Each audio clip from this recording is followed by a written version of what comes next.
broken to be. It's broken to be.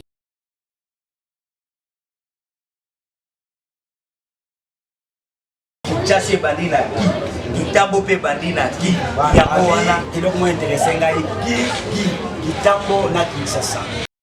L'homme qu'on appelle Jésus n'a jamais resté dans les chemins du passé. Bonsoir chers téléspectateurs de l'émission Club Chrétien. Nous sommes à l'église EVC. Nous sommes là sur les comptes de la campagne d'évangélisation de la mort à la vie. Vous dirige le pasteur Muyombe Salem. Bien, nous allons recevoir pour vous aujourd'hui un homme de Dieu qui s'appelle Salem Muyombe, que nous allons recevoir très bientôt. Mais c'est un jeune garçon qui se démène, qui fait en sorte que la génération qui est derrière elle aussi puisse commencer à s'en sortir d'une manière ou d'une autre dans le cadre d'évangélisation. Il s'appelle le pasteur Salem Muyombe, que nous allons recevoir très bientôt. Merci papa. Zambe apambola yo ndenge osepeli koya komona biso na kati ya ndako. Dieu vous bénisse vraiment abondamment. Ngaki na tuna question moko o ba moni biso lelo to sangani kuna cadre ya campagne. Vraiment bana nzambe nyonso, ça dépend de là où vous pouvez être. Bonjour, bien bonsoir. Zambe apambola bino bato nyonso kokolanda chaîne oyo mpe kozolanda biso. Zambe apambola bino pamboli bino mingi. Pasteur Salem Muyombe ezangai o nazali boso na bino. Peut-être bato mosusu bayebinga na Congo bayokanga peut-être de loin ou de près, mais de vie boye bayebinga ite. C'est moi qui est le pasteur Salem Muyombe, nazali responsable na kati église de vainqueurs sur la croix. Nous allons pasteur ça n'a pas super. Tout les années musala ya pasteur eza musala ya pasi eza musala pe esengo parce que pasi nango tosupportaka yango parce que oyo abengi biso ye nde moto azalaka na biso ensemble. Nous sommes ouvriers avec Dieu na kati ya musala oyo malgré bapeine ye amemaka biso tolongo. Combien a fait aujourd'hui l'église EVC? Parce que vous avez aujourd'hui 4e édition de la campagne. On a commencé la campagne ici au Kanouka, on est parti au Kanouka, et aujourd'hui on est au Verdon. Ça fait au moins 13 ans depuis l'existence de l'église. Nous avons évolué à 13 ans depuis le 6 septembre 2009, Tilelo 2022, bientôt 13 ans. Calamine fait tous les anniversaire la mission, il y a 13e année. 13 ans d'existence. Alors qu'il y a des églises qui ont fait 20 ans, 25 ans, qui n'arrivent pas à organiser certaines activités pareilles au bien besoin d'organiser les lots. Les secrets, c'est quoi le pasteur Salem? Jeune pasteur comme vous pensez organiser des activités, une grande activité, des grandes activités comme ça. Et les secrets, c'est quoi? Et cette vision-là, c'est quoi? Tu vois, quand Dieu nous appelle, mais chaque pasteur a sa mission. Mosusu nzamba bengi azala a gérer bampate na ye azala na kati mais mutu mosusu nzambe pas pesi mission à kende libanda. Ce que je fais, ça ne vient pas de moi. Pas n'angate juste la grâce que j'ai reçue à Dieu. La mission oya pesinga ya kopima libanda on a koluka ba âme au bazali perdu. C'est que nos amis. Marc chapitre 16, et soit lobby, allez dans toutes les nations, faites les gens mes disciples. Tant que vous wana manda wana et puis ça m'a qui n'a biso nyonso. Vous allez mwana na nzambe, vous allez pasteur, vous allez évangéliste, mais à tindi biso donc il est bon à gagner par âme et à Yesu Masia. Les yango wana tozo kende. Mais par rapport à ezala pasteur, ezala apôtre, ezala prophète. Biso nyonso tozana kati ya souci ya peupler royaume ya Nzambe mais ezakaka te musala ya ba évangéliste ezakaka pe musala ya ba pasteur kaka te meza musala ya biso nyonso et ça dépend de la mission oyo Nzambe apesi moko moko. Ça dépend de la mission oyo Nzambe apesi moko moko. Retenez bien les réponses du pasteur Salem. Et très en docteur de l'eau, qui est derrière le pasteur Salem pour organiser cette grande activité? Qui est derrière le pasteur Salem? Qui est derrière? Il n'y a personne qui est derrière moi, sauf le Seigneur. Oya Bengigai, Oya Pessinga émission, Yende Aza derrière là. Parce que Bible lobby, celui qui donne la vision, a Pessarapé provision. Les Yem Taza derrière Bisso pour nous soutenir Bisso. kotala sur la réalité à Mbokanabiso, kotala la réalité au Ezoleka, ce n'est pas facile d'affronter l'activité à Minen et à Libanda parce qu'à tout moment ça nous coûte, ça nous demande de l'argent. Il faut podium, il faut un streamer, il faut spot publicitaire dans la télévision, tout ça, ça demande de l'argent. Mais là au monde, il faut comprendre, depuis que tu m'as dit qu'on réalisait mes salaires, Nzambe apesaka mutu nyonso atindaka apesaka yo foi moko authentique. Foi moko ezali très différent. Na foi wana et permettra biso to mona ba réalité physique te. To mona te ba situation ba conjoncture mais Nzambe ye moko a se promouvoir na kati ya mission wana pour que apesa na ba insuffisance na biso akoma suffisance pour que to réaliser ba makambo to sana. Merci vraiment. Donc, pour le pasteur Salem, c'est Dieu qui est son pourvoyeur. Mois de juillet, choix Vélodrome, stade Vélodrome. Stade Vélodrome. Stade où tu as un Mboko, le pasteur Salem, moi, parle et le loyo. Pourquoi le choix de Vélodrome? Le choix de Vélodrome, il a la j'étais en prière.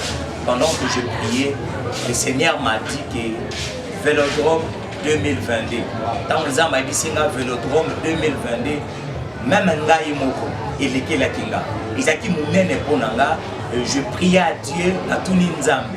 Pourquoi seulement Vélodrome? Le coloyer pour tout Nanga Péao. Pourquoi seulement Vélodrome 2022? Et dans mes prières, je t'envoie dans la source. Élisée a Kenaki na source pour assainir Maï, parce que Maï à Jéricho, les alaki bololo, les alaki koboma, ma belle les alaki stérile.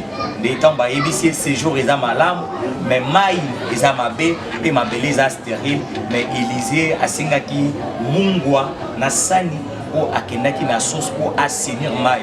Le Seigneur m'a dit d'aller là-bas à Vélodrome, c'est pour assainir. Cette campagne de la mort à la vie va libérer quelqu'un. Les pasteurs venaient de dire tout à l'heure que Dieu l'a envoyé au stade de Vélodrome pour libérer encore les captifs. C'est pas lui, c'est la mission. Donc on est en train d'assainir de l'eau et c'est tout là, lorsque les gens vont prendre ça, ça va libérer certaines personnes.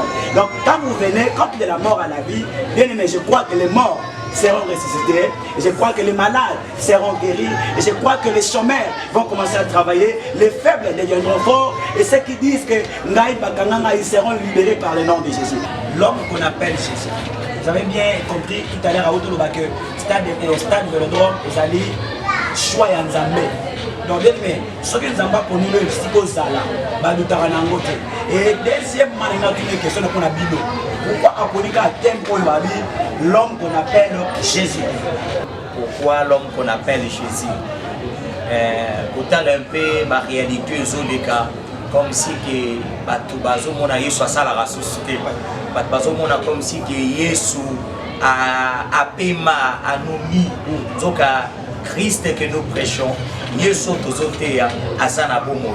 Il continue à agir, il continue à sauver, il continue à guérir. Cet homme qu'on appelle Jésus, il est réel, il est vivant, il n'est pas un Dieu historique, mais il est un Dieu qui est au passé, au présent et au futur. Il ne change pas, il est le même. C'est pour cela qu'il y a un autre lobby, l'homme qu'on appelle Jésus. L'homme qu'on appelle Jésus, Anunakate, Anunakate. Jésus a comme un vieux Dieu, il est toujours à la page. On s'en rend compte, Alinami Lakissa. On s'en rend compte, Alinami Lakissa. On s'en rend compte, Papa Monaya et l'auté. Vraiment, tout ça, on a pour nous bisaba na Nzambe, bikela mo Nzambe. Toujours ça, l'angoté pour nous commis Lakissa. Mais celui qui nous a dit pour nous commis Lakissa, budget où ils ont coûté biso na campagne. Tu pourrais que tout ça il a ta business, mais toujours soit budget en bon ou belé, toujours tiango pour que une âme seulement à la sauver. Et cette âme là, ça dit que akoya vraiment pété car à l'église nabiso, mais âme où vous allez la sauver, à quelque part, à s'amélior quelque part, il suffit que le royaume Nzambe est à la peupler. Nous en avons besoin de dépeupler le royaume à Satan, de peupler le royaume à Nzambe. C'est pour cela que nous avons juste pour une âme, il est à la sauver, pour que Mili Moana et Koumama et Bikana Katia, au salaire Nzambe. Quatrième édition de Stade de Vélodrome, au Piba, il y a une particularité à Oizani. Merci papa pour la question. Particularité à Oyo, les 3 éditions passées, ils avaient dit comme ici que l'édition locale. Juste tout basé sur la délivrance. Quand Lucas, on a fait des prières, de Sambeli, de Belelinza. Je peux aussi vous informer parmi les activités, la prière, vous avez ça là, de mon année 2022. Présence, il y a gouvernement Mobimba, comme chef de l'État, pour visiter le quartier de Camp Lucas, où ils ont le débat, suite à nos prières. Président à côté, le gouvernement Mobimba, les lots Totondi Nzambe, projet, il y a gouvernement bandi pour désenclaver Camp Lucas. Ils ont dit que il faut que Camp Lucas vive la lumière, Camp Lucas n'est pas molama, Camp Lucas la transformer. Et si le Nzamba a une mission, et comme il a souka, a même biso pour na kokoti na biso Kinshasa Mobimba, Congo Mobimba, pourquoi pas le monde Mobimba, ba meka bourgeois message pour eux. Le message en question, Dieu veut susciter une génération montante où va même évangile partout dans le monde. L'évangile de Jésus est encore prêché même en Asie, en Europe, parce que il y a un flambeau qui s'allume dans notre pays. C'est le flambeau de l'évangile.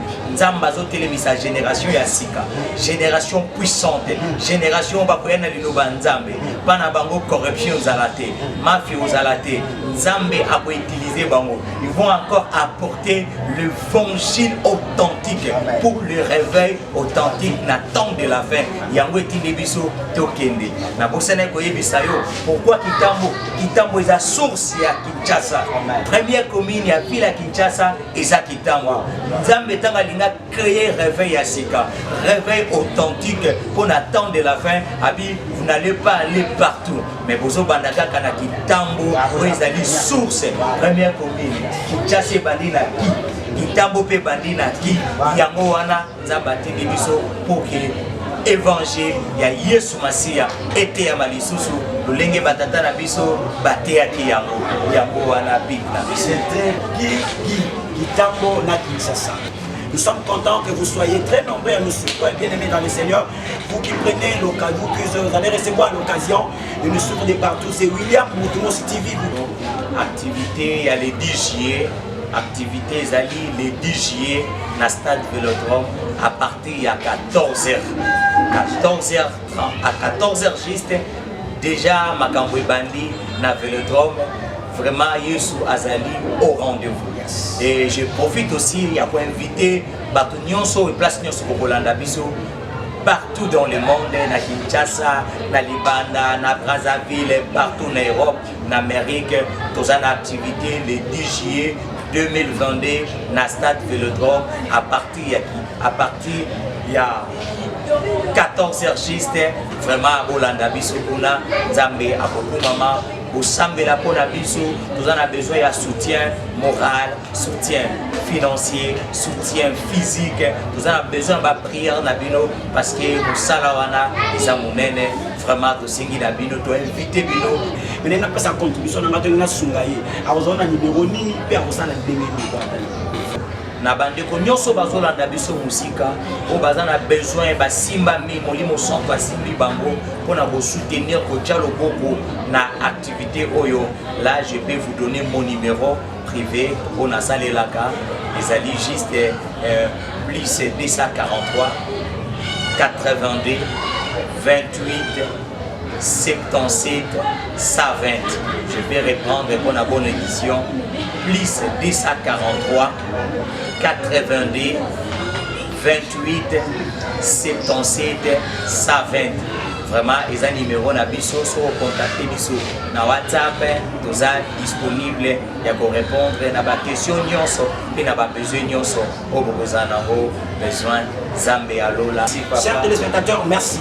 Nous sommes vraiment reconnaissants que vous étiez très nombreux à nous suivre et vous serez encore très nombreux à nous suivre de partout où vous êtes. Je ne sais pas citer les pays où vous vous trouvez, mais c'était bien pour nous de parler avec le pasteur Salem, le responsable de l'église EVC. Comme vous l'avez entendu, il a bien intégré, il a bien décortiqué ce qui sera le 10 juillet 2022 à 14h. Oh, un rendez-vous à ne pas manquer. J'ai bien suivi, il a dit Jésus-Christ, que nous prions tous, il sera bel et bien au rendez-vous. Et cette activité va relever encore une autre génération authentique qui va aller au-delà de servir encore Dieu. Servir, vous voulez servir Dieu, voici l'apanage qui va vous permettre de servir Dieu chaque jour. Frères et sœurs, cette chaîne William Oudoumous est là, disponible pour vous. Nous sommes très contents, c'était un plaisir de passer un bon moment avec vous. Que le Seigneur vous bénisse. Merci à Papa Kennedy Bissaou, merci à Maman Dorcas là où il est, merci à tous ceux qui nous ont suivis, merci à vous, peuple de Dieu de FSC, peuple de Dieu du corps du Christ, et vous tous qui aimez Christ, vous tous qui aimez les chrétiens. Que le Seigneur Jésus vous bénisse. Je m'en vais encore dire au pasteur, merci de nous accepter dans votre église, merci de nous accepter avec les temps que vous nous avez donné. Merci beaucoup, pasteur. Sachez que l'émission est terminée et nous voulons maintenant prier pour tous ceux qui ont des problèmes. Vous avez un problème, ce n'est pas des dos, il faut que ce soit chômage, vous pouvez prendre un papier, écrire, vous avez un problème, des maladies, vous touchez là, vous êtes malade. L'homme de Dieu est là, le pasteur Salem. Je connais cet homme, il guérit les malades, peut-être pas lui, mais au travers de lui, Jésus-Christ guérit les malades. Il peut parler et de votre maladie soit décantée d'une manière ou d'une autre. Et je lui laisse le temps de prier pour vous par la grâce du Seigneur. Pasteur, nous allons prier. Merci. Je demande à tout le monde prier ensemble. Je sais que tu as un problème, je sais que tu es malade. Je sais que tu as quelque chose qui te dérange, mais je te demande de croire au don de Jésus. Amen. Si tu crois, tu seras sauvé. La main de Dieu est là où tu peux te retrouver. Même si tu peux être dans la maison, partout tu peux être. Je sais que la main de Dieu, l'homme qu'on appelle Jésus, il est vivant, il est mort, enseveli et le troisième jour, cet homme est ressuscité de mort. Je prie pour toi, toi qui me suis maintenant, soyez guéri au nom de Jésus. Toi qui as des problèmes, Jésus est là pour te guérir. Seigneur Jésus, je t'en supplie de guérir quiconque qui était branché dans cette émission. Que la guérison touche quiconque qui nous suit. Celui qui est malade, celui qui se retrouve dans les hôpitaux. Que ta main, Seigneur Dieu, les guérit au nom de Jésus. Qu'il soit guéri. Que celui qui a des problèmes reçoive la solution. Celui qui est possédé des mauvais esprits, qu'il soit libéré au nom de Jésus. Seigneur, étends ta main puissante. Guérissons, Seigneur Dieu. Je t'en supplie, éternel Dieu. Ta main n'est pas pour agir. Ta main, tes oreilles n'est pas si pour entendre. Éternel Dieu, guéris, éternel Dieu, sauve. L'homme qu'on appelle Jésus, tu es là, Seigneur Dieu. Touché. Toi qui es malade, reçois la guérison.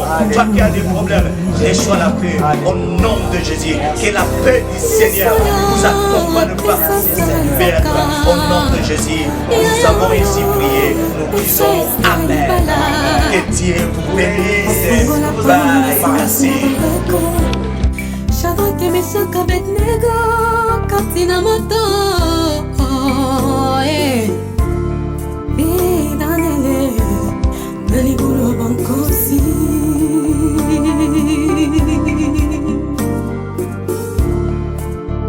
Nabuina salamu, Nangaso. Nabuina salamu, Musika na Nzambe.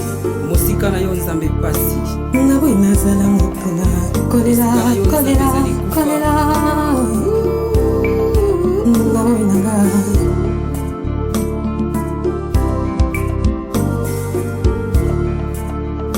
Tango nyoso, tango isanga na boyenge bene. Tango nyoso, nazala pembeni na yo.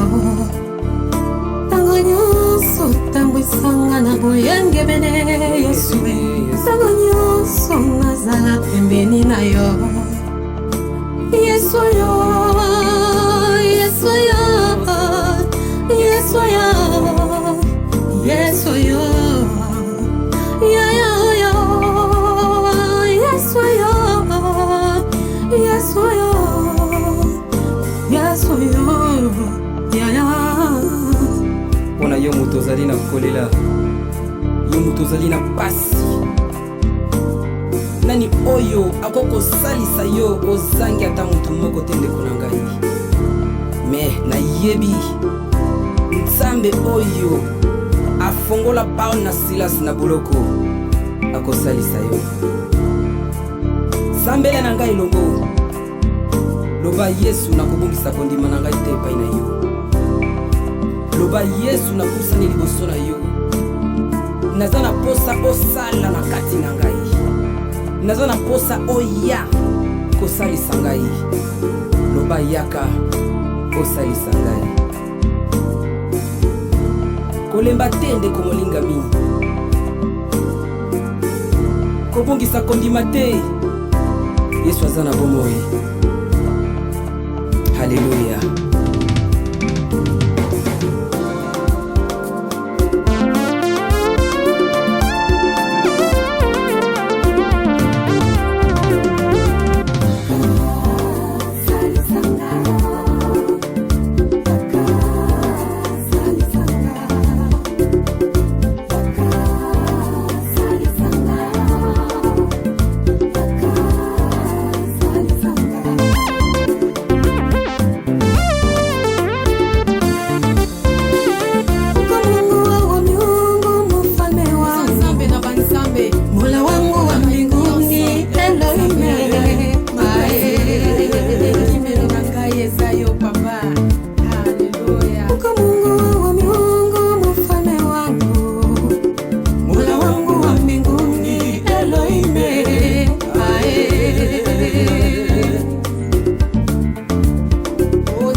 Wanaume wanakausha machozi yangu.